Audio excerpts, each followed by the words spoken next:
ศาสนาพุทธหรือพุทธศาสนาอันนี้ต่างคนกับต่างว่านับถือศาสนาพุทธหรือพุทธศาสนา แต่ว่ามันเข้าถึงพุทธะแท้บ่ล่ะแม่นบ่ล่ะใส่ชื่อว่าพุทธซื่อหรือว่าแม้กระทั่งคำว่าไปทำบุญเหมือนคนเดินทางไปใส่บาตรเหมือนกันมาจังหันเหมือนกัน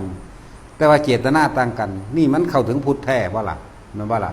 ผู้หนึ่งมาสละท่านการให้ออกจากความยึดมั่นถือมั่นจากความเป็นเจ้าของ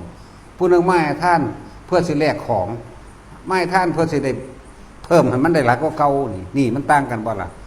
อันพวกมาเพิ่มเพื่อได้หลายกว่าเก่าบ่แม่นพุทธเข้าใจบ่นี่อันพวกว่ามาสละออกบ่ปรารถนาหยังอีกนี่ตัดขาดแต่ความเป็นเจ้าของแม้กับของที่ท่านแม้กระทั่งร่างกายเจ้าของนี่จังเป็นพุทธเข้าใจบ่ล่ะจังเป็นไปตามจริงรู้ตื่นเบิกบานแบบนี้จึงเป็นผู้รู้ผู้ตื่นตามความเป็นจริง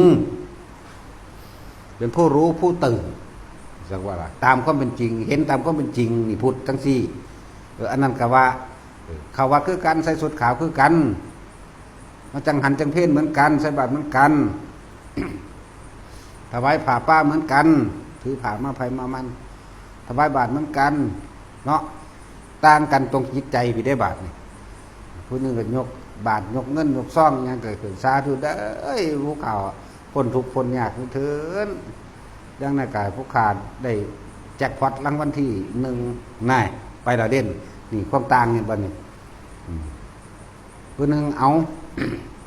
ว่าอธิษฐานหรือผู้อธิษฐานมีจิตใจที่มุ่งมั่นสู่จุดหมายตัวเองเรียกว่าอธิษฐานบารมี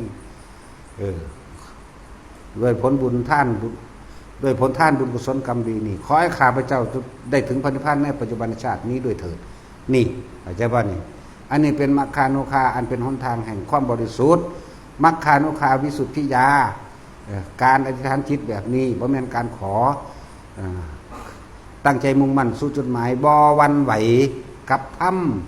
บ่หวั่นไหวตามความเป็นจริงบ่หวั่นไหวจากเครื่องกระทบกระทั่งบ่แม่นการขออันนี้จักบ่ล่ะคนเข้าใจว่าขออธิษฐานบารมีเพราะว่าตั้งใจมุ่งมั่นสู่จุดหมายที่ตัวเองปรารถนาให้สำเร็จด้วยการกระทำของตนบ่แม่นให้ผู้อื่นดลบันดาลให้ส่วนพวกมาขอน่ะดลบันดาลเข้าใจบ่นั่นแหละต่างกันตรงนี้แหละเห็นบ่ใส่สุดขาวเหมือนกันแม้กระทั่งบวชเหมือนกันเอาบาดนี่บวชเหมือนกันแต่เจตนาคนละอย่างกันนี่แม่นบ่ล่ะนี่แล้วนี่เลยบอกว่าเข้าใจว่าเป็นศาสนาพุทธเหมือนกันแต่งชุดเหมือนกันบวชเหมือนกันหรือใส่ชุดขาวเหมือนกัน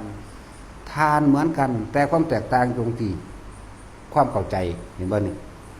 หรือความแตกต่างอยู่ตรงที่ความเข้าใจตามความเป็นจริงอยู่บ่ยอมรับความจริงอยู่บ่พวกนึงบ่ได้เข้าใจตามความเป็นจริงบ่ได้ยอมรับความจริงพร้อมนะว่าล่ะ